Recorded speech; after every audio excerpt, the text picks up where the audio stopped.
What's the best investment of all time? A deal dating back to 1984 must make the shortlist. That year, a young entrepreneur spied value that others had overlooked when he acquired a struggling textiles and nappy maker for just £1. Bernard Arnault's prize wasn't diapers, but Christian Dior. Over time, he acquired other storied names, including Louis Vuitton's leather goods empire and Hennessy's family of fine spirits. And today, LVMH is a European growth gem, worth more than Walt Disney and Nike combined. Welcome to Short Briefings on Long-Term Thinking. I'm Leo Kellion, and I'm joined in this episode by Stephen Paice. He's our head of European Equities, an investment manager on the Baillie Gifford European Growth Trust and European Fund, and a member of our international all-cap portfolio construction group. We're going to explore how Europe offers other Arnault-like opportunities for investors with the luxury of a long-term perspective. But first, a reminder. As with all investments, your capital's at risk and your income is not guaranteed. Stephen, welcome to the podcast. Thank you for having me again. You were last on the programme 3 years ago talking about Swedish innovation. This time we're going to cast the net wider. But before we do, could you just reintroduce yourself to our listeners, perhaps by telling them how you came to Baillie Gifford and to focus on European equities? Sure. Well, compared to Bernard Arnault's background in history, everything else is going to sound very dull and boring. But like many people, I left school and I didn't really know what to do. I ended up studying medicine for a few years, and having seen one too many kind of operations, I decided it wasn't for me. I didn't particularly like blood. I didn't like being in hospital. So, but what I did like was maths. I enjoyed playing poker, games of skill and chance. So it's unsurprising that I then moved into financial mathematics, which I ended up with a degree. And at that point, I think I read a book called Apocalypse Roulette. And this was not to do with gambling, but this was to do with the lethal world of derivatives. And that was, for me, kind of a gateway drug into the fascination of financial markets. And then I realised I wanted to get into investment management. And at that point, Baillie Gifford had the best reputation for being very long-term, being kind of thoughtful growth investors. When I joined, I spent 4 or 5 years rotating around different teams. I actually started off working on the US equity team, so I was looking at US companies. I moved over to the UK team. I spent a bit of time in Japan, so I learned a lot about different cultures. And it was purely out of chance or fate that I ended up in the European team in 2010.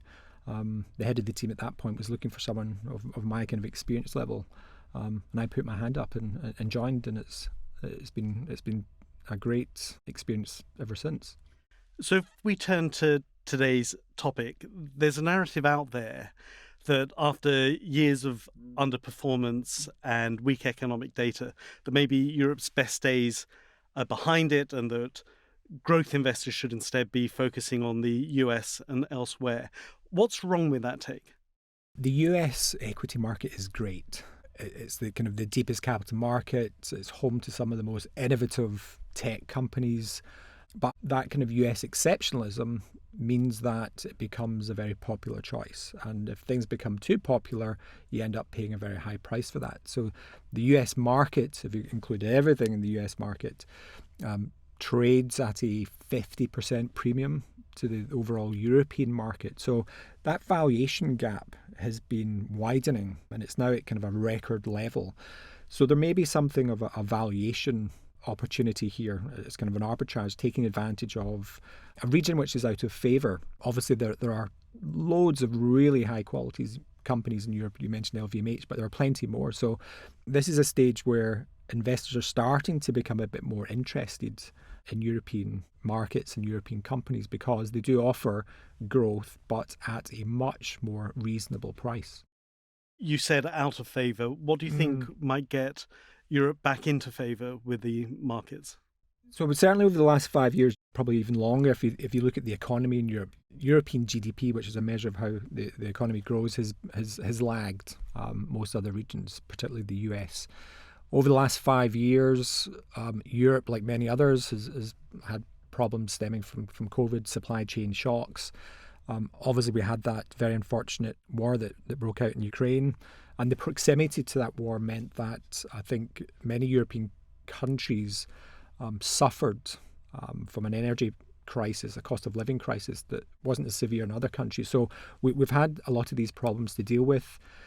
A lot of kind of top-down investors who are looking at the macro environment and the political environment worry about what's happening in Europe. We've waited for the election in France, which has come and gone. We've now had an election in Germany. So there's been a lot of uncertainty, which just puts some investors off. But I think we're now at the point where a lot of these issues have now been kind of not solved, but the political environment seems a bit more stable. Whether President Trump can work his deal-making magic remains to be seen, but there is a decent chance that we will get a ceasefire in Ukraine. With the German elections, we seem to have a more pro-growth government being installed. So I think you have to think about the starting point. We're starting from a very low base of expectations. And when you have very low expectations, the potential to surprise and the potential to make money from the upside is greater. You mentioned President Trump, and the other thing that he's doing and focusing on is tariffs. 25% import fees on European steel and aluminium have been ordered. He's also suggested similar measures against farming produce, cars, pharmaceuticals, and other goods. How much impact is that going to have on the stocks that you're looking at? Well, in terms of the stocks that we look at, the impact is negligible at this point. But the reality is that we don't know what's going to happen. We don't know what the levels of tariffs are going to be. Is it going to be a reciprocal tariff, which is actually a relatively small amount, which is not going to make a massive impact on economic growth or the earnings growth from the companies that we invest in? If we get something like 25% across the board, that then I think is going to lead to some other bigger questions and some other problems. So I think there's still a lot of uncertainty here. A lot of the kind of uncertainty has already been priced in for a lot of these companies. There are sectors within Europe that are going to be more impacted than others. You've mentioned some of them, autos in particular. But I think one of the ways that you can then take a step back and think about how to mitigate the uncertainty here, whether the tariffs come in or whether it comes in at a relatively high level, is to focus on companies that have pricing power. And those companies with innovative products where there are no substitutes are in a much better place to actually raise prices and not have demand affected by that. So I think that's one way you can think about overcoming some of that uncertainty. And the other one is to think about companies that will actually benefit from this dislocation and reordering of global trade. Companies that are involved with helping supply chains either reshore, move to the US or anything else. So there are areas that are going to benefit from whatever happens. I know some commentators, though, do talk about the fact that European companies can be put at a disadvantage because policymakers tend to focus more on regulation and restriction rather than fostering innovation and entrepreneurship. Yeah. Is that true? And again, if it is, how does it then affect your investment thinking?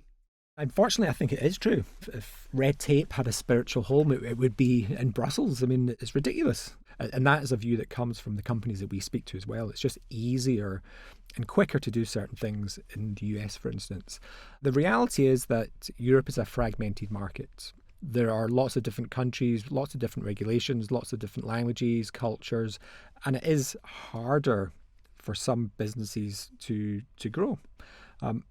On the other side, it actually makes it harder for other companies outside of Europe to come in. It acts as a barrier to entry, and that's actually quite a good thing for local European companies. So I think the long-winded answer to that really comes to the point where, yes, Europe is overregulated. And on that, I think we're starting to see some change as well. We have a lot of political will to become more innovative, to become faster.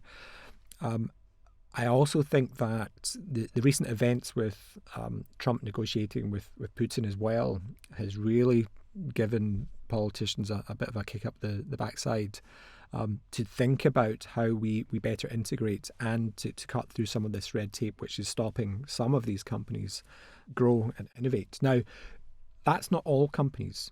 The nuance with Europe that I think some people forget is that a lot of our revenues are generated overseas. At the moment, if you look at the European market, about 55% of revenues are actually generated outside of Europe. So there are companies in Europe which are actually generating the majority of their revenues and profits outside of Europe. So there are lots of nuances you have to kind of think about when you think about regulations.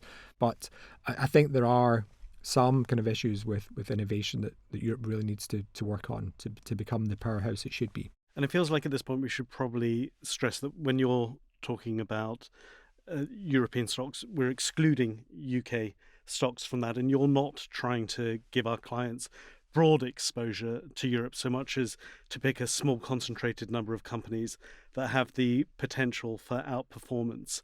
So can you just give us a high-level view of your investment philosophy? Sure. We are looking for companies, a relatively small number of companies. Our portfolios typically have about 40. And that's out of a potential number of about 1,000 companies in Europe. So we're only looking for a relatively small number of these outlier type growth companies. And what we're looking for are companies that can grow much faster than the market expects and what the average market growth rate is. We're looking for companies that have very strong competitive positions, that have pricing power that enables them to mitigate any kind of macroeconomic shocks. We're looking for companies that are run and managed by people that we trust. When we invest in a company, we're investing with the view that we want to become part owners. We want to invest in that company for 5 years, for 10 years. We have some companies in the portfolio we've held for almost 40 years. And the majority of the companies that we invest in have an insider, whether it's a founder, whether it's a family, or somebody with meaningful inside ownership who has a lot of skin in the game. And that provides us a really strong sense of alignment that they're going to act in the right ways. We're looking for the potential to generate at least a 2x return over a 5-year period. So that's 15% per annum, at least over the next 5 years. That's what we're looking for. That's the hurdle. And when you kind of have that mindset and that criteria, your focus shifts away from some of the kind of household names that you would see in the newspapers and actually in a lot of these more innovative, world-leading and kind of hidden champions that we have. So, Stephen, we've talked about Europe in the round and your investment approach, but I'd like to focus now on some specific stocks in 4 areas where you've found fertile ground, namely the biological revolution, dominant digital platforms, semiconductors, and luxury. If we start with biopharma, Novo Nordisk is one of your largest holdings, and it's had great success recently thanks to strong demand for its weight loss drug, Wegovy. Why do you think the company's best days are still ahead of it? Novo Nordisk is one of Europe's largest pharma companies, but when it comes to diabetes and obesity, it really is a global powerhouse. I mean, there are only 2 companies that address these markets, Novo Nordisk in Europe and Eli Lilly in the US. And when we kind of think of the size of these markets, there will be close to 1 billion patients suffering from some form of diabetes. There will be soon about 1 billion people that are clinically obese. This is a massive issue. And Novo has shown time and time again that it's capable of coming up with kind of best-in-class drugs. Now, it has had a bit of a speed bump over the last year, and this is the year that we've been building up the position. So it's actually become a bit cheaper in our view. But the underlying kind of view that this is one of the most innovative drug companies in the world still holds. And the other part of the investment case stems from the fact that it has massive manufacturing advantages and scale advantages. I mean, I've been to the manufacturing site in Denmark, in Kalundborg. I think it was something like 250 football pitches kind of big. I mean, this is enormous. And this is where about half of the world's insulin is manufactured. And when you have that kind of scale, it gives you certain advantages in terms of costs and manufacturing and distribution that very few other companies have. And you talked about new drugs. One of those is looking at trying to reduce muscle loss, which is one of the side effects of Wegovy at the moment, isn't it? Can you tell us a little bit about that? They still have some side effects. They're not lethal, but some of the side effects will be gastrointestinal. One of the other side effects actually, or maybe mechanisms for how these drugs work, is that the weight loss actually comes from losing quite a lot of muscle mass rather than actually losing the fat. And that's what some of these new drugs are trying to address by enabling patients to lose, up to 25% of their body weight, but predominantly from fat, which is what the ideal outcome. So the next generation of drug will be using something called an amylin analog, and these are the compounds and molecules that will stop such pronounced muscle loss. So the future is still exciting when you think about it in terms of the new drugs coming out and the problems that they're going to be able to solve. And what other companies have you invested in this sector? Another company, which is not traditional pharma company, is a company called Lonza. So this is a Swiss CDMO. It's a contract drug manufacturing organization. It will develop and manufacture drugs for other pharma companies, for other biotech companies, effectively an outsourcer. Lonza has the scale and expertise to manufacture these drugs cheaper and faster to a higher quality than anyone else. And one of the things which is kind of underpinning the market growth and Lonza's growth from here is this biological revolution. I mean, we're seeing a massive number of biologic drugs coming to the market. So these biologic drugs are very different to what we used to have, which are small molecule drugs.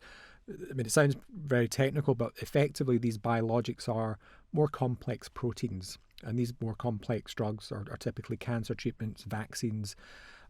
So these are drugs that are made from living organisms? Living organisms, but they're also very difficult and costly to manufacture, which is, again, why something like Lonza is in quite a good position to help overcome these issues. So there's lots of reasons why we think that's going to persist. It's very well run. It's investing a lot in capacity, particularly in the US at the moment. We have less well-known companies like Camurus. This is a very small Swedish company which has developed a technology to extend the life of a drug. So the current use case is to take a drug which is already approved and make it longer lasting. And by doing that, it means that the drugs only need to be taken either every week or even every month. And when you have drugs that are only having to be taken every month, the adherence is much better. Patients will continue to take it. So the drug that they've used this technology for, which is called fluid crystal, is for opioid addiction. They have a reformulated drug which is much better and much easier for those patients to take than the existing drugs, which are either methadone, which is a daily liquid shot, or some of the pills that they have to take. So this is just one use case, but they're going to be able to use that fluid crystal technology, this delivery system, on lots of other approved drugs to make them longer lasting as well.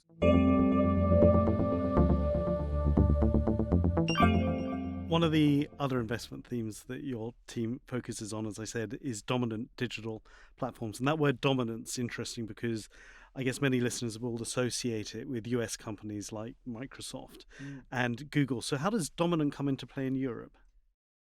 So yeah, that's always been the perception that Europe doesn't really do tech or software.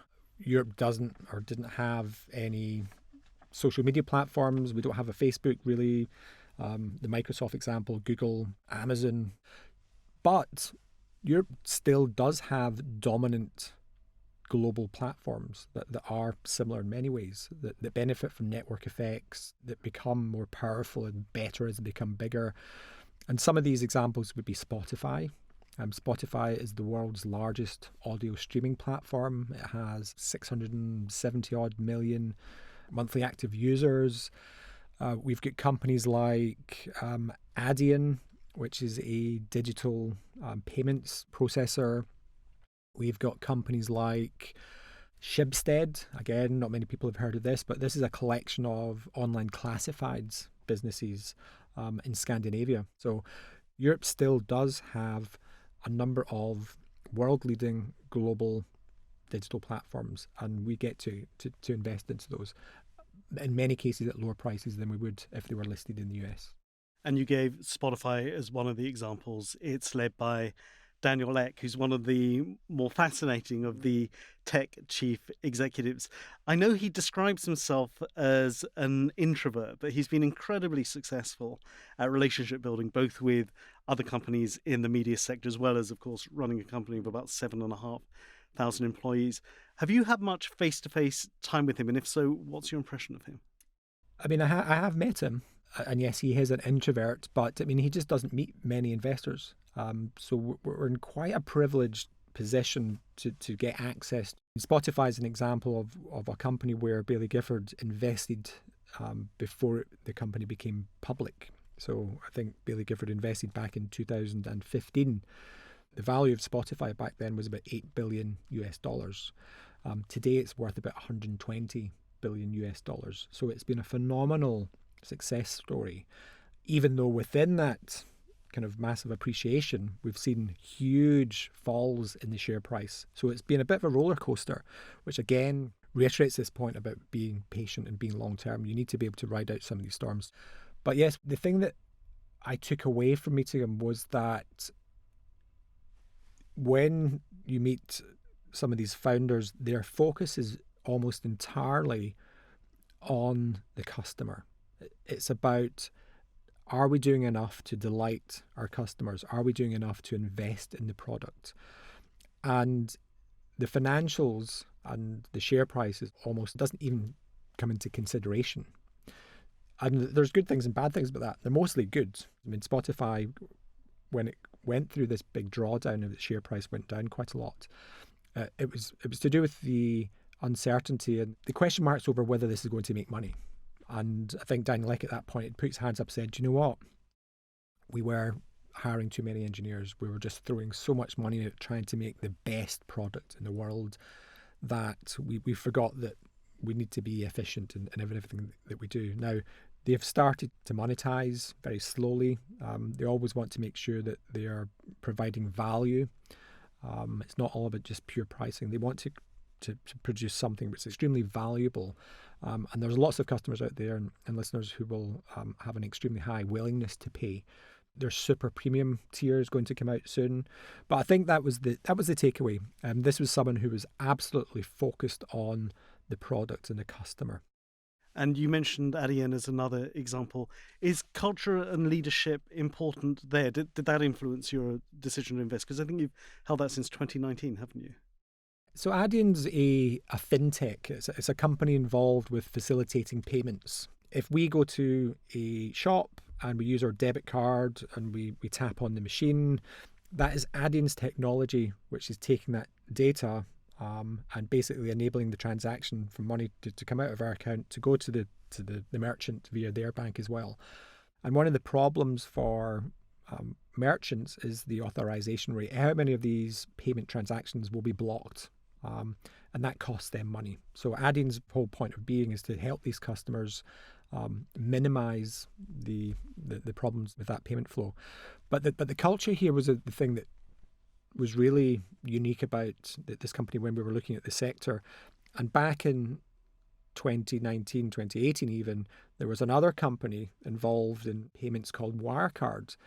And as some people will know, Wirecard was one of Europe's greatest frauds. It was a massive scandal. And we were actually looking at the company at the time. We were getting lots of questions about why we didn't own it, because it had performed exceptionally well. But when we looked at the culture, when we looked at how they treated their customers, when we kind of interacted with the management team, we just got that feeling that we just didn't really trust them. And that's when we came across Adyen. And it was in a slightly different market, but it was in payment processing as well. And the due diligence that we did, speaking to its customers, speaking to its employees, gave a totally different impression of the company, that it was one where even its competitors raved about how good it was. And some of those people working for its competitors said that if they were given the choice, they would leave their employer and go to work for Adyen. So that was the start of maybe the insight that came, that there was something different here. And then as we got to know the company, we've invested in it. Last week I was actually over in Amsterdam, and we, again, in a privileged position to meet and spend the whole afternoon with these guys. So we met the founder, the co-CEO. We met the new CTO who just started. We met someone who was involved in one of their platform businesses. It's only when you know a company, or you own a company, you own it for a number of years, you start to really understand its culture. And there's definitely something very unique and special about the way Adyen operates. That's fascinating. I always find it really interesting how often culture comes up as a theme talking to our investment managers and how it ties into our long-termism. If I can, I'd like to move on to semiconductors. Again, this is a sector that some in our audience might associate with the US and Asia, but Europe offers some really unique chip-related investment opportunities, doesn't it? Oh, absolutely. A lot of the headlines have been on AI recently, NVIDIA with its GPU chips, and that is spectacular. It's such an amazing development in products.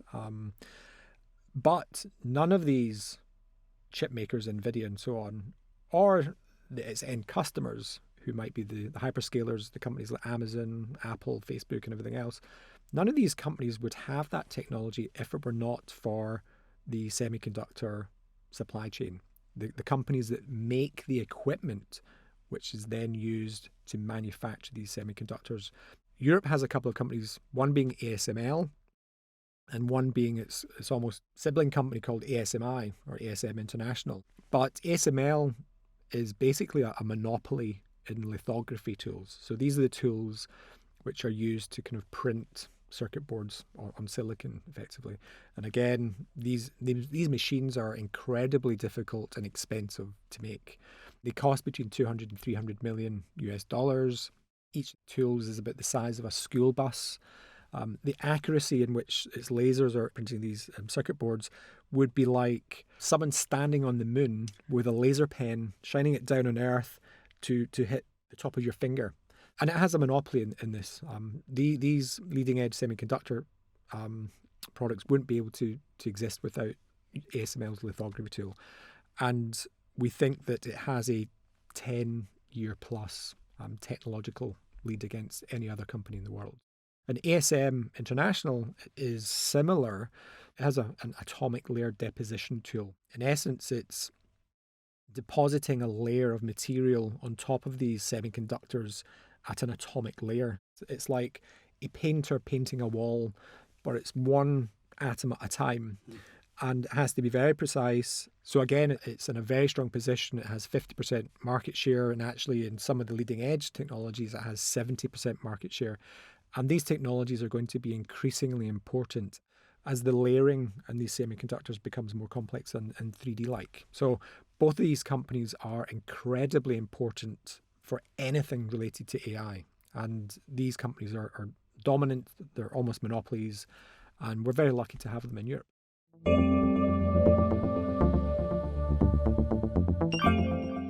So that brings us to the fourth theme of luxury. I mentioned LVMH at the start, but you're also invested in another huge luxury company in Europe, Richemont, who have Cartier and Montblanc under their roof. What is it about these luxury conglomerates, if you will, that makes them so appealing and gives you confidence that they can double in value over 5 years? We're talking about US exceptionalism at the start. Luxury goods is an area that Europe does better than anyone else. No other region or country comes close. For investors out there looking for what does Europe do that no one else, this is probably one of the best examples.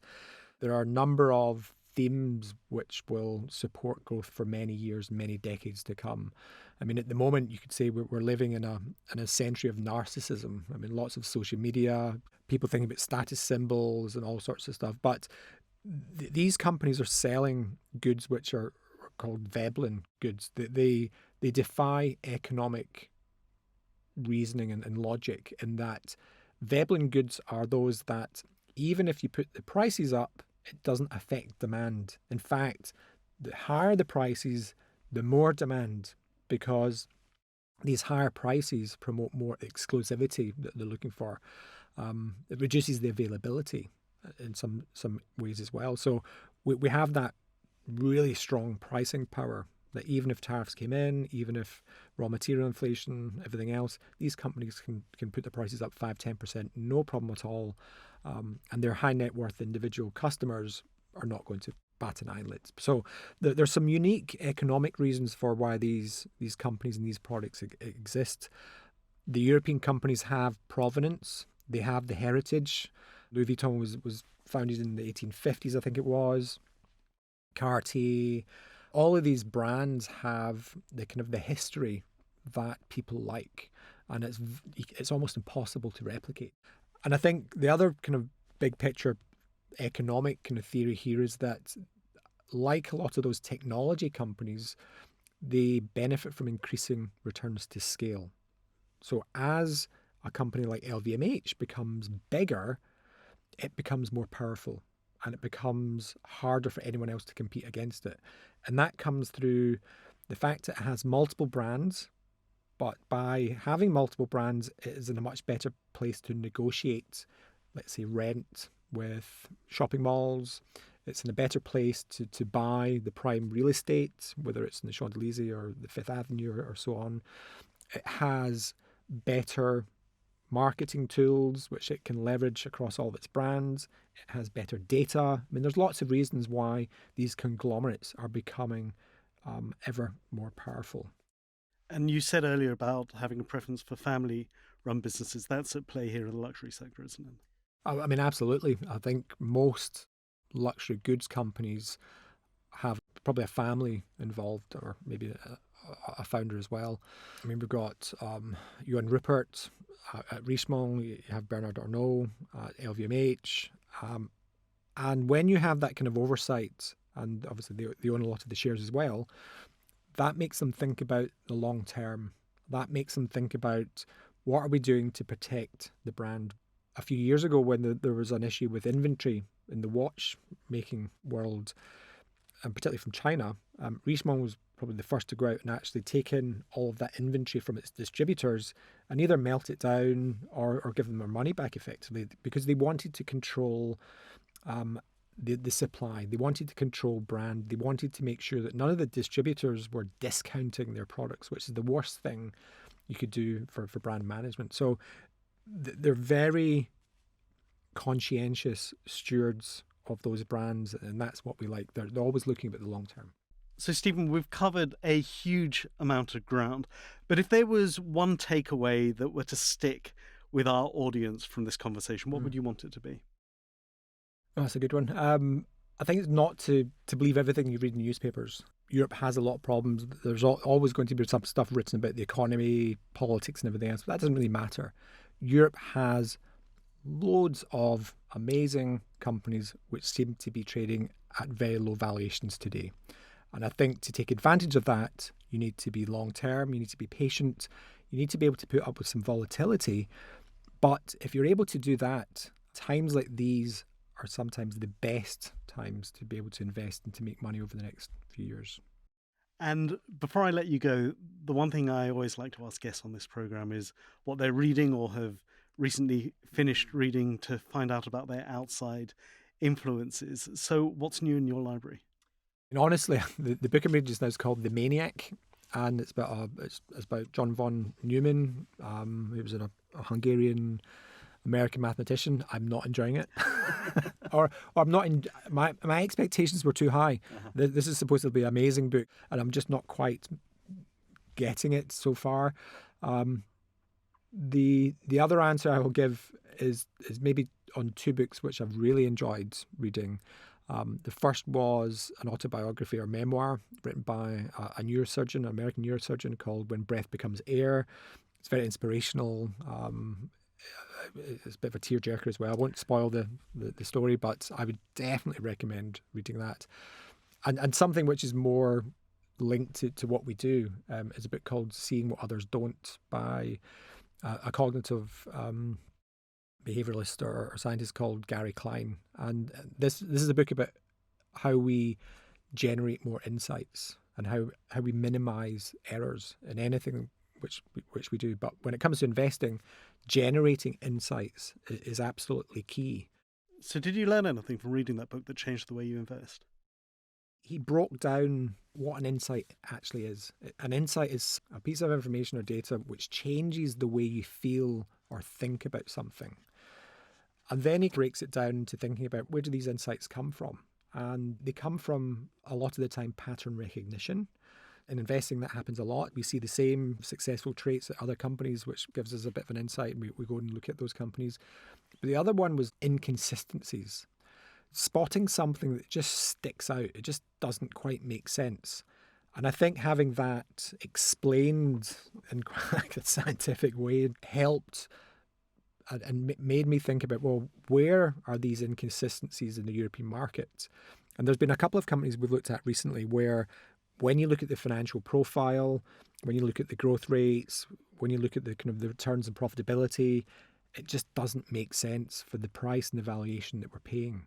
So that's the kind of the exciting bit, that when we kind of see these inconsistencies, it can lead to insights, which can then lead to buying into really attractive companies that go up a lot.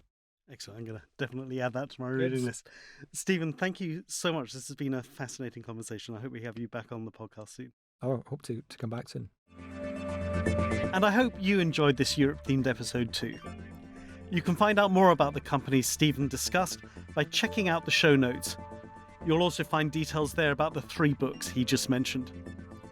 If you haven't already done so, please do subscribe via Spotify or any other podcast app to be among the first to know when our next episode is live. And you can explore our archive, including write-ups of this and past shows and their transcripts at bailliegifford.com/podcast. But for now, listeners, I look forward to briefing you again next time.